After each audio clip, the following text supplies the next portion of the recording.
नमस्कार, crime control देख रहे हैं आप। आपके साथ मैं हूं राहुल राजपूत। झांसी के लहचौरा थाना क्षेत्र का रहने वाला बुजुर्ग रामपाल एक रोज घर से अचानक लापता हो जाता है। फिर बीती 7 मार्च को उसकी लाश घर पर पहुंचती है। अभी परिवार रामपाल की मौत के सदमे से ठीक से बाहर भी नहीं आया कि एक घटना से परिवार हैरत में पड़ जाता है, क्योंकि रामपाल की मौत के ठीक 6 दिन बाद यानी 12 मार्च को रामपाल के बैंक खाते से 6,000 रुपए निकाले जाते हैं। परिवार हैरान रह जाता है क्योंकि एक मुर्दे ने अपने बैंक खाते से पैसे निकाले थे।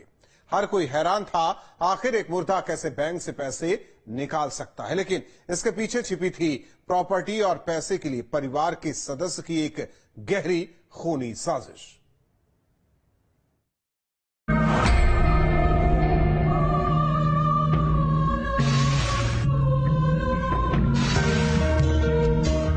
झांसी से एक हैरान कर देने वाला मामला सामने आता है, जहां लहचौरा थाना क्षेत्र के सिजारी खुर्द गांव में रहने वाले एक परिवार के साथ साथ गांव वाले भी हैरत में पड़ जाते हैं, क्योंकि यहां एक शख्स मौत के बाद अपने बैंक खाते से पैसा निकाल रहा था। उस मुर्दे का नाम था रामपाल, जो पहले रहस्यमय तरीके से लापता हो गया था।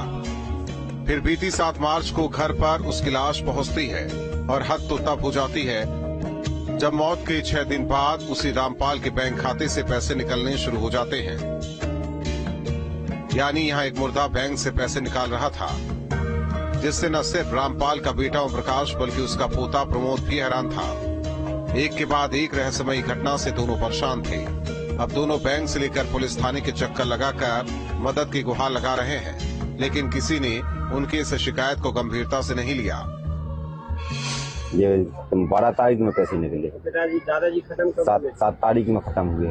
तो आपने किसी से शिकायत की है? शिकायत की है, थाने गए थे तो थाने वाले नहीं सुन रहे, कोई नहीं सुन रहा है हमारी, कोई नहीं सुन रहा है हमारी। और जमीन बिक रही है, बच्चे भी हमारे पास 3 बच्चे हैं।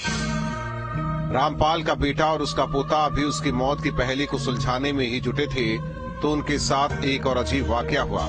परिवार की 4 एकड़ जमीन जो करोड़ों की थी, वो भी उनसे छिन चुकी थी, जो मृतक रामपाल के नाम थी, जिसके बाद परिवार के पैरों तले जमीन खिसक गई। लेकिन इस घटना के बाद परिवार को पैसे और प्रॉपर्टी के लिए छिपी खूनी साजिश समझ में आ गई, और इस खूनी साजिश का शक किसी और पर नहीं बल्कि मृतक रामपाल की पौत्र बहू यानी प्रमोद की पत्नी पर था।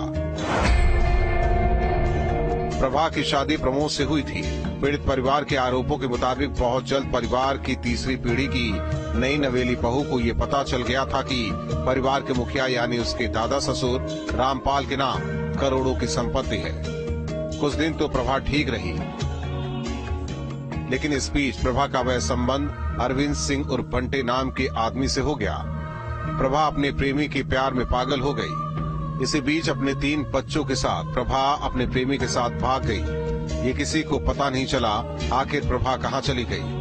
प्रभा के भागने के कुछ दिनों बाद ही रामपाल भी घर से लापता हो गया था। पीड़ित परिवार के मुताबिक प्रभा और उसके प्रेमी अरविंद उर्फ बंटे ने करोड़ों की प्रॉपर्टी के लिए एक खूनी साजिश रची है। या तो दोनों बहला फुसलाकर रामपाल को चोरी छिपे अपने साथ ले गए, या फिर उनका अपहरण किया गया, जिसके बाद दोनों ने 8 बीघा जमीन अपने नाम करवा ली।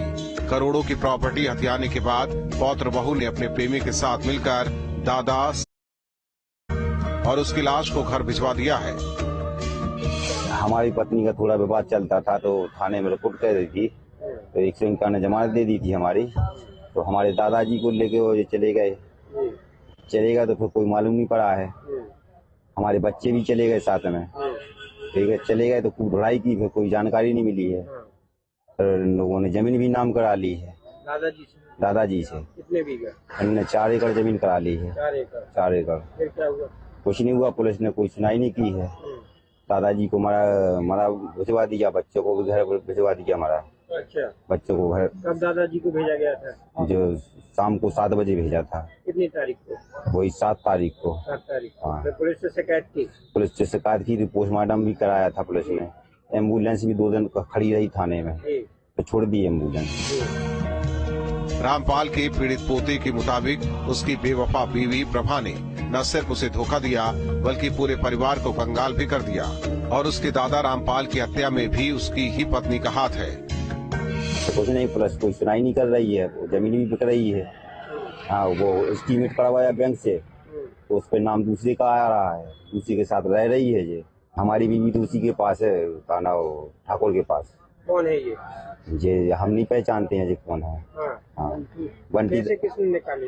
ये इसी ने, बंटी राजा ने। बंटी राजा कहाँ का रहने वाला? ये पठा का रहने वाला है। पठा का रहने। हाँ, अच्छा, बंगला पठा का रहने वाला है। किस अधिकारी से बात हुई है? अरविंद बंटी। अच्छा, हाँ। अब दोनों बाप बेटे थाने के चक्कर लगाकर पुलिस से मदद की गुहार लगा रहे हैं ताकि उन्हें इंसाफ मिल सके। अधिकारी से बात हुई है आपकी? यहाँ किसी भी अधिकारी से नहीं हुई है। यहाँ पर एक लिख के दी थी, तो उन्होंने फोन किया था थाने के, सही से इसकी कार्रवाई की जाए। तो कोई हमें सुनाई, कोई न जवाब मिला है, न कोई कार्रवाई हुई। अब ये तो पुलिस की जांच के बाद ही पता चलेगा कि प्रभा और उसका प्रेमी इस सभी साजिश के मास्टरमाइंड है और क्या प्रभा ने ही रामपाल की हत्या की। लेकिन इस बात का सच हर कोई जानना चाहता है कि आखिर इस परिवार को कंगाल करने वाला और रामपाल का कातिल कौन है। क्राइम कंट्रोल के लिए टीम न्यूज़ स्टेट।